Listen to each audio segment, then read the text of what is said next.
Hello everyone, welcome to all of you. आज का जो अपना टॉपिक रहेगा वो है मेंस्ट्रुअल साइकिल। जो मेंस्ट्रुअल साइकिल है उसका मतलब क्या है सबसे पहले देखते हैं। तो जब हम रिप्रोडक्टिव फेज के बारे में डिस्कस करते हैं तो मैंने आपको बताया था जो मैमेलियन फीमेल्स होती हैं उनके अंदर साइक्लिक चेंजेस चलते हैं throughout their reproductive phase. Reproductive phase में उनके पास ओवरी में, उनकी एसेसरी डक्ट्स में और हार्मोनल लेवल्स में चेंजेस आते हैं, उनको हमने बोला था साइक्लिक चेंजेस। अब जो मैमल्स हैं उसके अंदर भी हमने क्या किया था, इन साइक्लिक चेंजेस को दो टाइप में डिवाइड किया था। एक को बोला था मेंस्ट्रुअल साइकिल और दूसरे को बोला था ओस्ट्रस साइकिल।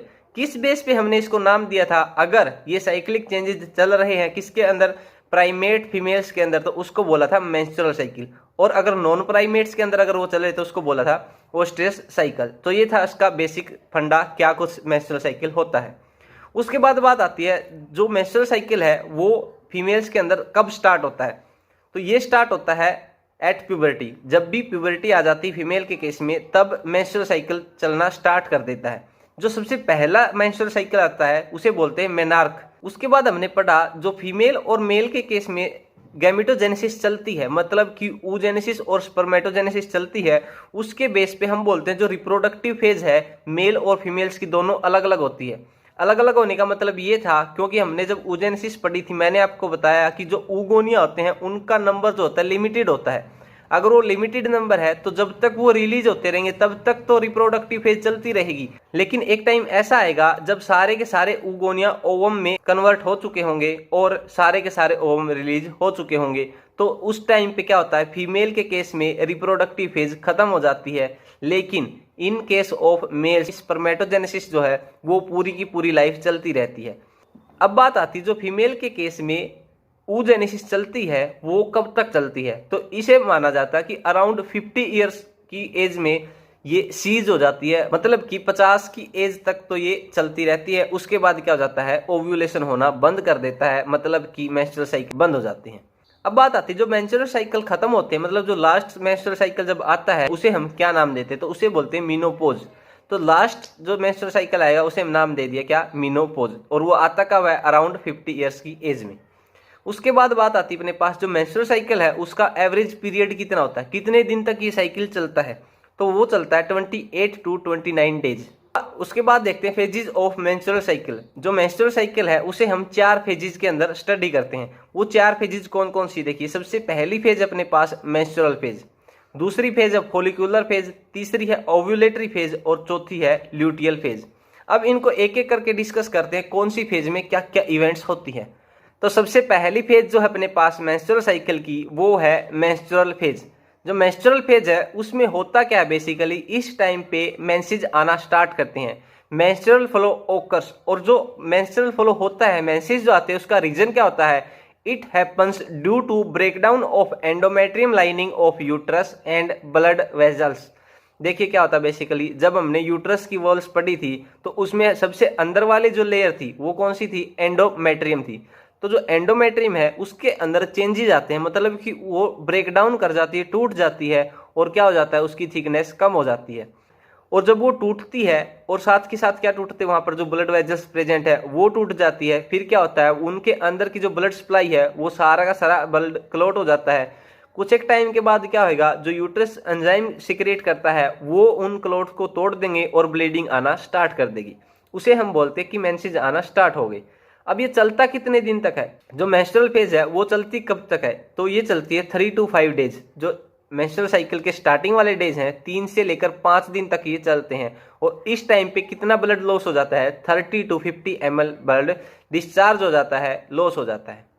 आप स्क्रीन पर देख पा रहे हैं जो मेंस्ट्रुअल फ्लो है वो कैसे होता है, कैसे एंडोमेट्रियम टूटती है और कैसे ब्लीडिंग ऑकर्स करती है और थ्रू द वेजाइना ब्लीडिंग आना स्टार्ट कर देती है। उसके बाद देखते हैं अपनी दूसरी फेज जो है फॉलिकुलर फेज। जब मेंस्ट्रुअल फेज खत्म हो जाती है 3 to 5 डेज के बाद, उसके बाद जो फेज आती है वो कौन सी अपने पास, फॉलिकुलर फेज। फॉलिकुलर फेज के अंदर क्या होएगा, देखिए हमने जब oogenesis पढ़ी थी तो हमने पढ़ा था जो प्राइमरी फॉलिकल है वो सेकेंडरी में डेवलप होएगा, सेकेंडरी टर्सरी में डेवलप होएगा, और टर्सरी फॉलिकल किस में होएगा, मैच्योर ग्राफियन फॉलिकल्स के अंदर ट्रांसफॉर्म हो जाएगा, चेंज हो जाएगा। तो ये सारी की सारी फॉलिकुलर इवेंट्स जो थी वो किसके अंदर होती हैं, फॉलिकुलर फेज के अंदर होती है। बेसिकली हम डायरेक्ट इसमें बोलते हैं कि primary follicles develops into mature Graafian follicles, कि क्या होता है जो प्राइमरी फॉलिकल है वो मैच्योर ग्राफियन फॉलिकल के अंदर चेंज हो गया।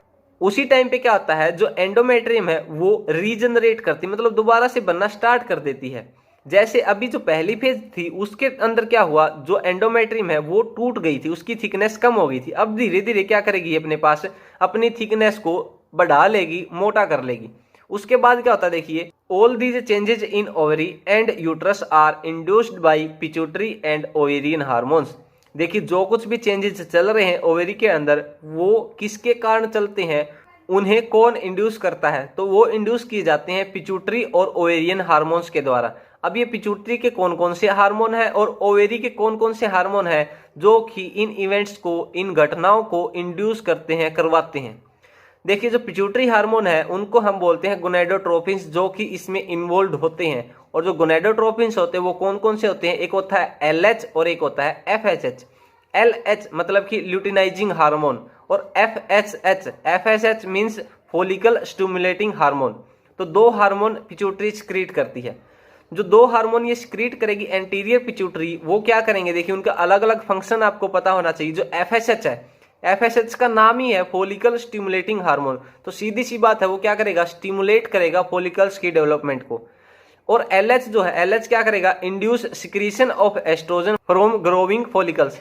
जो LH है वो इंड्यूस करवाएगा सिक्रीशन को, किस चीज का सिक्रीशन, एस्ट्रोजन हार्मोन का, कहां से, ग्रोइंग फॉलिकल्स से। उसके बाद जो एस्ट्रोजन सिक्रीट होएगा उसका क्या काम होएगा, तो estrogen stimulates mitotic division in uterus lining. जो यूट्रस की लाइनिंग है उसके अंदर माइटोटिक डिवीजन स्टार्ट कर देगा। अगर माइटोटिक डिवीजन वहां पे हो रहा है तो वहां की जो टिश्यू टूट गई थी, जो एंडोमेट्रियम की थिकनेस कम हो गई थी, उसकी रिपेयरमेंट स्टार्ट हो जाएगी। माइटोटिक डिवीजन जैसे जैसे होता रहेगा जो ब्रोकन टिश्यू थे वो क्या हो जाएंगे, रिपेयर होना स्टार्ट हो जाएंगे। और साथ के साथ वहां की जो ब्लड वेसल्स जो टूट गई थी वो भी रिपेयर होना स्टार्ट हो जाएंगे। तो ये था एस्ट्रोजन का फंक्शन। उसके बाद देखते हैं जो FSH और LH है उनका लेवल जो है फॉलिकुलर फेज के टाइम पे ग्रेजुअली इंक्रीज होता रहता है, धीरे धीरे बढ़ता रहता है लगातार, ठीक है। फिर क्या होता है, एक टाइम पे LH और FSH की वैल्यू पीक पे चली जाती है। पीक पे मतलब कि मैक्सिमम लेवल उनका पहुंच जाता है। और वो पहुंचता कब है, वो पहुंचता है मिडल ऑफ साइकिल, मतलब कि अगर 28 डेज का अगर साइकिल चल रहा है, 14th डे क्या करेगा, उनकी पीक वैल्यू चली जाती है। अब देखिए जो LH है उसका रैपिड सिक्रीशन जब होएगा तो एक ऐसा टाइम आएगा उसकी मैक्सिमम वैल्यू पहुंच जाती है। Rapid secretion of LH leading to its maximum level during mid cycle is called LH surge. देखिए LH का लेवल एक पीक पे चले जाएगा, उस पीक पे जाने के बाद उसको हम नाम दे देते हैं LH सर्ज, मतलब कि LH का लेवल उसकी मैक्सिमम लेवल तक पहुंच गया है। जो LH सर्ज है वो उसका काम क्या है, LH surge induce rupture of graafian follicle and leads to next phase, ovulatory phase. देखिए क्या होता है, जो LH सर्ज है वो क्या करेगा, ग्राफियन फॉलिकल का रप्चर करवाएगा, उसको तोड़ेगा। और उसको तोड़ कर देगा तो अपनी अगली फेज यहाँ पे स्टार्ट हो जाएगी। अगली फेज का नाम क्या है, ओव्यूलेटरी फेज है। ओव्यूलेटरी फेज के अंदर क्या होता है, देखिए जो ओव्यूलेटरी फेज है उसके अंदर ओव्यूलेशन होएगा। ओव्यूलेशन मतलब कि ओवम रिलीज हो जाएगा, कहां से, ओवेरी से। और ये होता कब है, 14th डे। तो 14th डे क्या होएगा, ओवम रिलीज होएगा। और इस ओवम के रिलीज होने की प्रोसेस को हमने क्या बोल दिया, ओव्यूलेशन बोल दिया।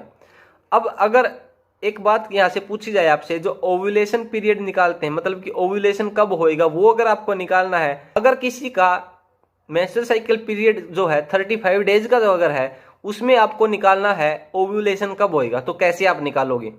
तो देखिए जो मैक्सिमम डेज है, मतलब कि जितने दिन का मेंस्ट्रुअल साइकिल चलता है उसमें से -14 कर दोगे तो अपने पास क्या आ जाएगा, ओव्यूलेशन का टाइम आ जाएगा कि कब ओव्यूलेशन होएगा, कब ओवम रिलीज होएगा। तो अगर 35 डेज का निकालना है तो कितना आ जाएगा, 21st डे। मतलब कि अगर किसी फीमेल के अंदर 35 डे का मेंस्ट्रुअल साइकिल चलता है तो उसमें ओवम कब रिलीज होगा, तो वो होएगा 21st डे, 35 - 14। तो ऐसे करके हम ओव्यूलेशन डे निकाल सकते हैं कि किस दिन ओवम रिलीज होएगा। तो ओव्यूलेटरी फेज, ओव्यूलेशन होने के बाद जो 4th स्टेज अपने पास आएगी वो क्या है, ल्यूटियल फेज। जो ल्यूटियल फेज है उसके अंदर देखिए क्या होता है, graafian follicle transform as corpus luteum. देखिए अभी जो था अपने पास मेच्योर ग्राफियन फॉलिकल था, उसमें से ओवम जब रिलीज हो जाएगा तो वो किसके अंदर कन्वर्ट हो जाएगा, वो बन जाएगा कॉर्पस ल्यूटियम। जो कॉर्पस ल्यूटियम है वो क्या करेगा, प्रोजेस्टेरोन हार्मोन रिलीज करवाएगा। और जो प्रोजेस्टेरोन हार्मोन है उसका काम क्या है, it is essential for maintenance of endometrium. ये एंडोमेट्रियम को मेंटेन करके रखता, बना के रखता है, इसलिए ये जरूरी है। Such endometrium is necessary for implantation of fertilized ovum and other pregnancy events. अब देखिए क्या हुआ, बेसिकली जो कॉर्पस ल्यूटियम बन गया है वो प्रोजेस्टेरोन हार्मोन रिलीज करेगा। जो प्रोजेस्टेरोन हार्मोन है वो क्या करेगा, एंडोमेट्रियम को बना के रखेगा। एंडोमेट्रियम को बनाने की क्या जरूरत है, एंडोमेट्रियम जो बनेगी वो नेसेसरी होती है, जरूरी होती है इम्प्लांटेशन के लिए।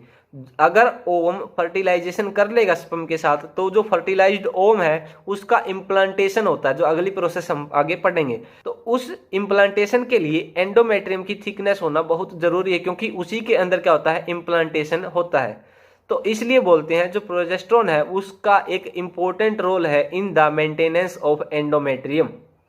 अब देखिए उसके बाद क्या होता है, during pregnancy all events of menstrual cycle stop and there is no menstruation. इसमें बोला गया अगर मान लो जो ओम रिलीज हुआ है उसने फर्टिलाइजेशन कर लिया और फर्टिलाइजेशन करने के बाद इम्प्लांटेशन अगर हो जाता है, मतलब कि प्रेगनेंसी अगर हो जाती है, तो उस टाइम पे सारे के सारे मेंस्ट्रुअल इवेंट्स जो होने वाले थे वो सारे के सारे रुक जाते हैं और आगे कोई भी मेंस्ट्रुएशन नहीं होएगा। In the absence of fertilization, अगर फर्टिलाइजेशन नहीं होएगा तो क्या होएगा, corpus luteum degenerate and it cause disintegration of endometrium cause menstruation and new cycle start. देखिए दो केस अपने पास यहाँ पे आ गई, अगर फर्टिलाइजेशन हो गया तो आगे मेंस्ट्रुएशन नहीं होएगा, अगर फर्टिलाइजेशन नहीं हुआ तो कॉर्पस ल्यूटियम डिजेनरेट कर जाएगा, और कॉर्पस ल्यूटियम अगर डिजेनरेट कर देगा तो प्रोजेस्टेरोन हार्मोन रिलीज नहीं होएगा, प्रोजेस्टेरोन रिलीज नहीं होएगा तो एंडोमेट्रियम नहीं बनी रहेगी, एंडोमेट्रियम टूटना स्टार्ट कर देगी और फिर क्या हो जाएगा, एक नया साइकिल शुरू हो जाएगा, दोबारा से वही फेज आ जाएगी। कौन सी फेज, मेंस्ट्रुअल फेज आ जाएगी, जो कि अगले साइकिल को डिनोट करती है, अगला साइकिल स्टार्ट हो जाएगा। तो ये थी 4 फेज जिसके अंदर हम मेंस्ट्रुअल साइकिल को स्टडी करते हैं। अब बात आती है यहाँ से मेन प्रॉब्लम जो बच्चों की आती है वो आती है हार्मोन से रिलेटेड। जो हार्मोन है वो कहाँ से रिलीज होते हैं, क्या उनका काम है। तो सबसे पहले मैंने आपको बताया कितने हार्मोन्स हमने डिस्कस किए मेंस्ट्रुअल साइकिल में, तो वो टोटल 4 हार्मोन है। 2 है FSH और LH जो कि पिट्यूटरी ग्लैंड सिक्रीट करती है, एंटीरियर पिट्यूटरी। दूसरे जो हार्मोन है कौन से, एस्ट्रोजन और प्रोजेस्टेरोन, वो कौन सिक्रीट करता है, ओवरी। ओवरी में भी कौन कौन करता है, अगर आपसे पूछ लिया जाए, जो एस्ट्रोजन है वो सिक्रीट किया जाता है ग्रोविंग फॉलिकल्स के द्वारा, जो ग्रोविंग फॉलिकल्स है वो एस्ट्रोजन सिक्रीट करते हैं, और जो प्रोजेस्टेरोन है वो कौन सिक्रीट करता है, वो सिक्रीट किया जाता है कॉर्पस ल्यूटियम के द्वारा। फंक्शन मैंने आपको इनके अलग अलग बता दिए। जो LH है वो ओव्यूलेशन करवाएगा और एस्ट्रोजन को रिलीज करवाएगा। FSH जो है वो क्या करेगा, फॉलिकल्स को स्टिमुलेट करेगा, उनकी डेवलपमेंट को बना के रखेगा, और जो प्रोजेस्टेरोन है वो क्या करता है, एंडोमेट्रियम की थिकनेस को बना के रखता है। तो ये था अपने पास मेंस्ट्रुअल साइकिल के बारे में। अगर वीडियो अच्छी लगे तो लाइक और सब्सक्राइब जरूर करें और अपने दोस्तों के साथ जरूर शेयर करना। Thanks all of you.